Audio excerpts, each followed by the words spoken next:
Hi guys, Claudia Boleyn here, and I think I'm on a roll at the moment because I made a video 2 days ago and here I am, I'm back again. So my last video was about centrism and it was very off the cuff, very unscripted, just a sort of ramble, and I wanted to talk a little bit more about centrism. So in my last video I started from a fandom perspective because I wanted to ground it in a situation that some of you guys might have had or experienced and then build it outwards. But thinking more and more about this, I mean, this starts even earlier than that, and I have a theory that centrism starts when we are very, very young.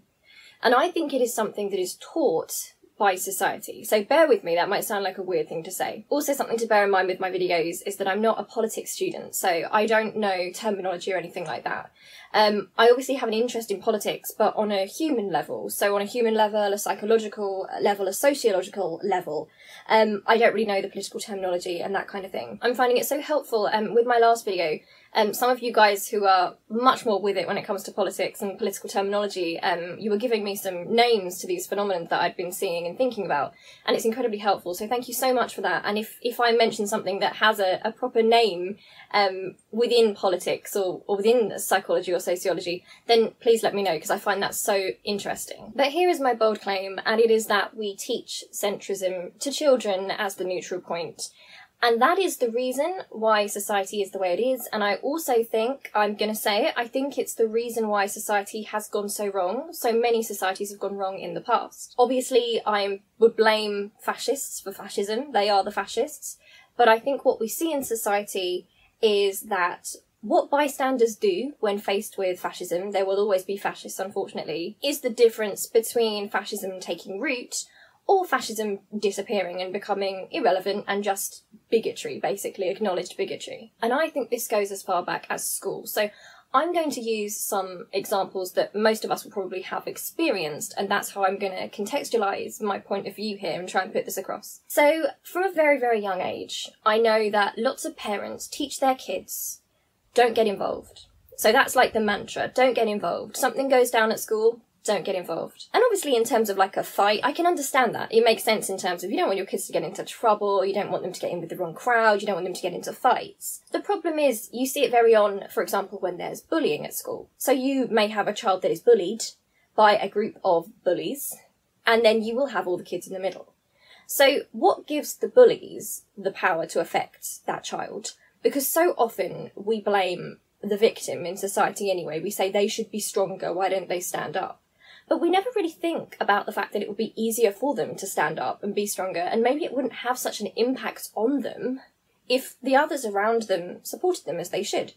So how many times have you at school witnessed a kid that is getting bullied? Maybe you were the child that was getting bullied yourself, and the attitude of the people around you has been, oh, I don't really want to take sides. So they've turned it more into an argument or a row situation rather than a situation where a child is being bullied. And it gets even worse because teachers are involved in this, and I understand teachers are incredibly overworked, and I have so much respect for teachers. My mum teaches, I think they do a fantastic job, but it is so damaging. I've seen it all the way through school, a situation where one child has done something bad to another child and made the other child upset, yet the solution by the teacher to create peace is often to get those two kids together, and I've often seen them asked to apologise to each other or to hug and make up. And what is that internalising in people? You know, what is the message that's getting out there? And again, I don't think it's ill-intentioned. I think the intention's lovely. I think the intention is for unity. But what we're actually doing is, for that fake sense of unity and everything's okay and let's not think about the trouble, what you're actually doing is you're asking the victim to internalise that pain and to just have to sit with it and get no justice with it. You might have had this situation with siblings, and I'm lucky because I have the best brother in the world. I have like the best sibling in the world. Dan is my best friend ever. But oftentimes with siblings, you might see this. So maybe there's a sibling fight, a sibling argument, a sibling rivalry, and someone has done something that's clearly wrong to the other.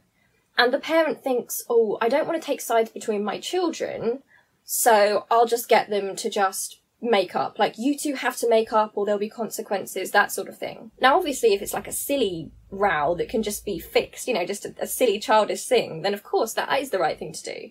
But if actually harm has been done, I think we teach kids very early, and it's dangerous. And again, I don't think harm is intended at all. I think love is intended.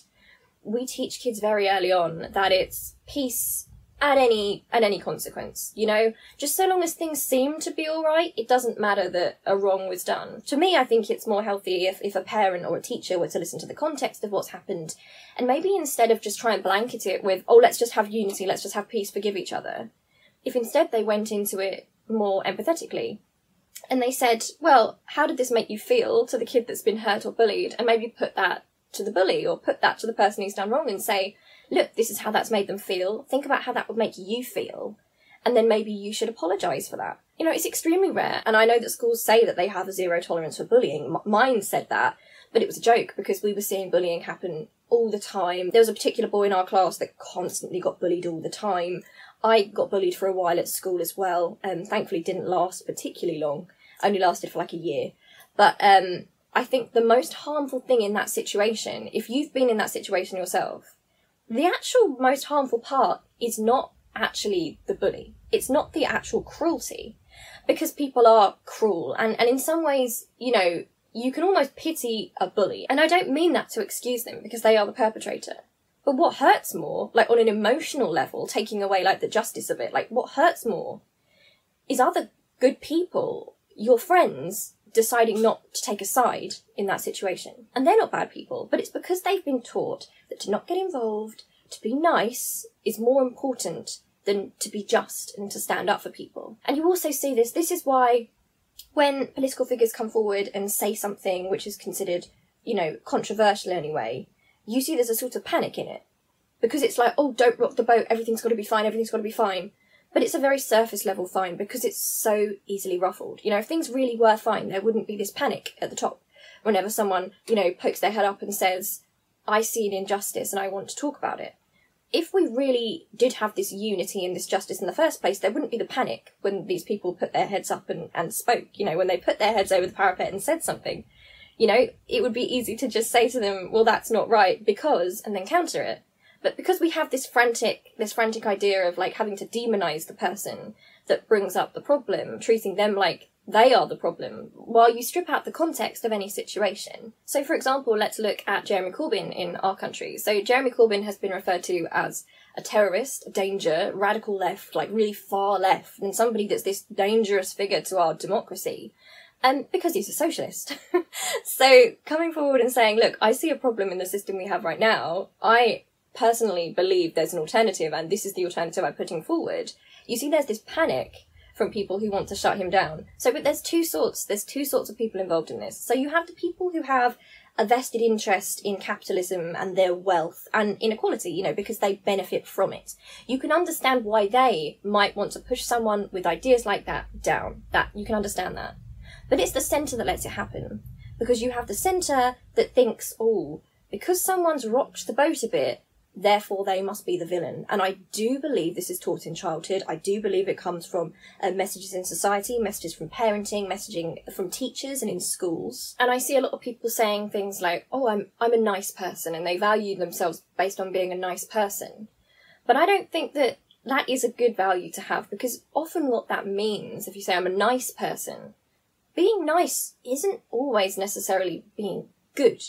Is it really? Being friends with everyone, which is a lot of people's goal, it doesn't actually help when there's inequalities and when there's issues of bullying and when there's issues where communities are marginalised. If you're everybody's friend, that's a contradiction in itself. It can't exist because you're not everybody's friend by doing that. And it would be impossible to be everybody's friend. And I'm not saying that you can't empathise with people from all across the political spectrum. I mean, I, for example, am fascinated by the Westboro Baptist Church. I've read a lot on them. One of the women who left is really inspirational to me. Her name is Megan Phelps Roper. I'm fascinated by that mindset, and I can still have a human empathy and understanding for where they're coming from and try to understand them. But for me to try and be a friend to people with ideas that actually hurt other groups, you know, that believe that other groups should be dehumanised and that they don't deserve to live and that they're wrong, that doesn't make me everybody's friend. And too often in the society we live in, it's seen as more noble to reach out and befriend enemies than it is to defend the people they hurt. And again, I'm not saying you can't reach out to your enemies, but when you're reaching out to them, it needs to be on an empathetic human level, and it needs to mean that you're still calling them out. You know, so often that extending means bury the trouble, let's pretend everything's fine. And for example, Joe Biden, who thankfully has won the US election, and I'm no Biden fan, but Trump, thank God he's gone. I mean, I can't help but be happy about that. But he's said that he wants unity and he wants to reach out. And I'm not against that as an idea, but I would like to examine what he means by that, because often when people say that what they want is unity, it means sacrificing the most vulnerable and marginalised. If your first thought is to unify with people on the far right, people who are openly racist or sexist or homophobic, then that's not real unity, because you're giving up unity with women, with people of colour, with LGBT people. I mean, an easier example of why taking the centre point is not good, and it doesn't even make sense, it's, for example, and I explained this a little bit in my last video, but for example, imagine that you've got one person saying that 2 + 2 = 4. You've got someone on the other side saying 2 + 2 = 6. Now, the centrist mindset would be that to create unity and balance and to stop these warring factions that are both causing trouble, they have to be the magnanimous, good, wise person in the middle, and therefore they start declaring, well, let's have peace and say that 2 + 2 = 5. So what they're doing is denying a reality under the guise of trying to make peace, but they're not even creating peace because they're not actually helping anyone. It's quite a selfish, performative thing, in my opinion, to take that centre point when there is a clear right and wrong. And out of these strange ideas that, again, stem right from when we were younger and these things that we're taught, we have a situation where the centre concedes ground to the right all the time. So, for example, we have a situation where, because the far right has started portraying socialism as some sort of terrorist group in some way and some dangerous ideology, the centre, instead of seeking to educate them and actually say, well, actually, this is what socialism actually is, what we are seeing from the centre left is in an attempt to win friends on the right. Instead of saying, well, actually, I think your definition of socialism is flawed. No matter what your view on it is, I think your definition might be a bit flawed. And instead of putting forward the reality of what that means and letting them decide for themselves, they are deciding for some bizarre reason that it's best not to spook them. So instead of making the case for socialism, and this is especially worrying on the left, where, especially here in the UK, where the Labour Party is a socialist party, but no longer, in my opinion. But instead of making the rational case for socialism and allowing people to make their own minds up of what they would prefer, they are trying to befriend the right and giving them ground and validating that idea. You know, they don't want to spook them. That's the idea. They think, oh, they don't like socialism, so to win votes, let's just also pretend we kind of agree with that. But why? Because all you're doing is moving the centre to the right. They know what they're doing on the right, you know, they're not stupid. They're not stupid, they know exactly what they're doing. So a comment I got quite recently, actually, in like the last half an hour that I saw and really resonated with me. Emma said, the shifting of the centre is probably why my dad, who used to consistently vote Tory, now considers himself a centrist. He hasn't moved, the middle has. And to me, that just summed everything up so much better than I could. We are not winning the right-wingers by shifting. We are becoming right-wing ourselves. To get those voters, instead of putting a different case to them and trying to change their minds, we are changing what we stand for, and we are becoming further right. So it's madness that we would then regard that as a victory to win those voters, when all we've done is move. They've not moved, we've moved to them. So it might be seen as a victory in terms of, oh, look, another vote. But in terms of what the party means and our values and what we can do, all we've done is shift right. And what for? To gain a voter that we could well have won if we had put the case for socialism to them. Because the right is for something. At least the right knows. It knows what it is, and it will say that. And the biggest struggle that we have on the left is that the arguments of the right will always appeal in their extreme versions. They will always extreme to people's anxieties and their fears, and I think it's because we're in capitalism and people struggle so much. They're much more easily led towards hatred and trying to find another and trying to find a reason, and I do think all that psychologically, you know, that all ties together. Our challenge on the left is not to concede ground. It's to try and convince them. It's to try and put our arguments across and show that actually the issue, for example, some people on the right think that the reason why they're struggling is because of immigrants and because of refugees and asylum seekers. But instead of conceding that, instead of being quiet, instead of letting that lie to try and win those voters, instead of us becoming further right ourselves, surely our duty is to put across that actually the normal people in this country and in so many countries suffer more because of the wealthy, because of capitalism, because of people who hoard their wealth, because it's not being distributed fairly, than they ever do because we have immigrants here, people who come here to work. And obviously we know as well that immigration has done such wonderful things for this country. I mean, just thinking, a recent thing of something that's ongoing. Look at COVID. I mean, our hospitals would collapse if every person who was an immigrant didn't go into work for one day in our NHS would collapse. It would collapse instantly. And again, these ideas that I started with are reinforced by media all the time because they're written by people who grew up with those ideas and who are centrists, even though they might not want to think of themselves that way. I mean, a video I've wanted to make for a long time is that one of my favourite characters ever is Morgana Pendragon from BBC Merlin. And for me, the way that show played out was the most centrist thing I've ever seen, really, in terms of a story arc. And I think I might actually make a video, because I know many of you enjoy BBC Merlin, and actually talk about how the framing of that show actually makes centrism the hero, like the just course of action, when actually in reality that just doesn't make any sense. I mean, as I'm getting older, and actually I have to admit I've thought this way all the way through my life, maybe from necessity because I was bullied quite young in school, but something I've subscribed to, and especially more and more now I've got older, I'm convinced that it shapes our whole society, and it's one of the biggest problems we actually have and need to fight, is it sort of encapsulated in a couple of quotes I've got here. So there's this one from Desmond Tutu.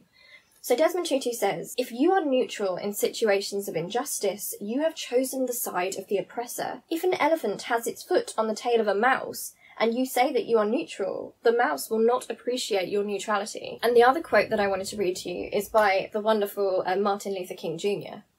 And this is actually about the white moderate. I think I've referenced this before in other videos, but I'll link you to this letter on this video so you can read it yourself. "I must confess that over the last few years I have been gravely disappointed with the white moderate.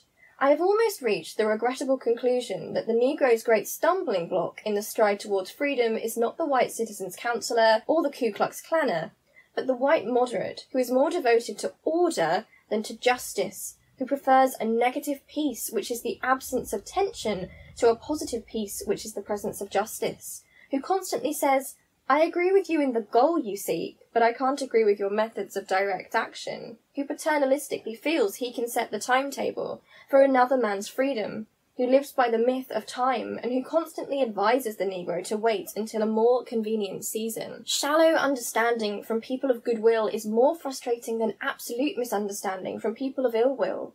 Lukewarm acceptance is much more bewildering than outright rejection." And I think that is one of the most stunning pieces of writing about this I've ever heard, I've ever known about. I think it really hits the nail on the head of this whole situation and encapsulates it all. And again, taking this to fandom spheres, or maybe in families, situations that you might have closer to you, it often hurts the marginalised more than anyone else, because the centre, the status quo, it suits the people who are in charge. So it will suit people who probably aren't marginalised. They're the people least likely to find this personally upsetting and to be the victim of this. And how many times do we see when someone from one of these groups stands up and says something? How often do we see them described as the troublemaker, that they are the person who is destroying the peace and destroying the goodwill? But these people never stop to think that the people from these marginalised groups, they never had peace and goodwill in the first place. They're living in a totally different reality that you don't have to see if you're in the centre. So it may seem to you that somebody from a marginalised group stating that opinion and being anti the other opinion, it probably seems to you like they're the aggressor. But you have to look at context, and this is what I'm talking about. In every movement for justice we've ever had, we have this same situation. And this is why when I spoke in my video before, I grounded it in one of my own experience with Doctor Who and criticising Stephen Moffat from a feminist perspective, from the perspective of being neurodivergent and bisexual and biracial. Me and people like me were and still are regarded as the bad guys in that situation, when what we were actually doing was standing up against something that we found to be an injustice and something that we felt was wrong. And the more corrupt absolutely lap it up, because they are able to use this manipulation tactic and present those that speak up as being the troublemakers in the first place. and all these people who have grown up thinking it's better to be nice and not to rock the boat and don't get involved, they go along with it. And it's a very, very powerful technique, and we see this being used much higher up with figures like Jeremy Corbyn. I mean, I remember on Time Team when I spoke to Ben, I remember he said that, you know, I needed to be more dignified and diplomatic, and that there were lots of feminists on the team, but they didn't feel the need to speak about feminism the way that I did.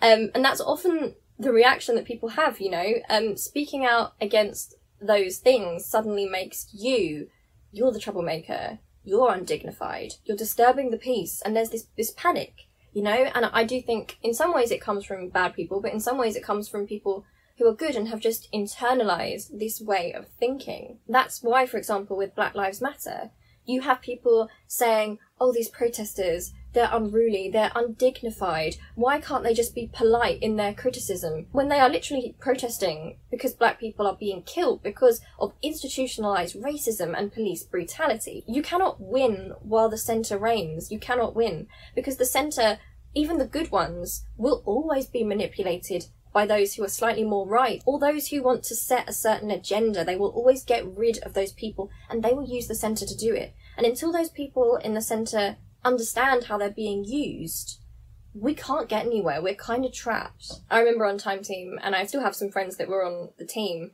but I remember at the time being quite frustrated, and it's the same feeling that happened at school when I was bullied, when I've seen other people get treated in various ways within families, and for example, that I won't get into.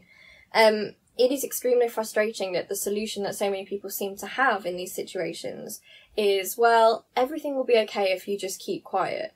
If you just keep those thoughts to yourself, everything will be fine. Like, why don't you just let the status quo continue? Like, stop being so disruptive.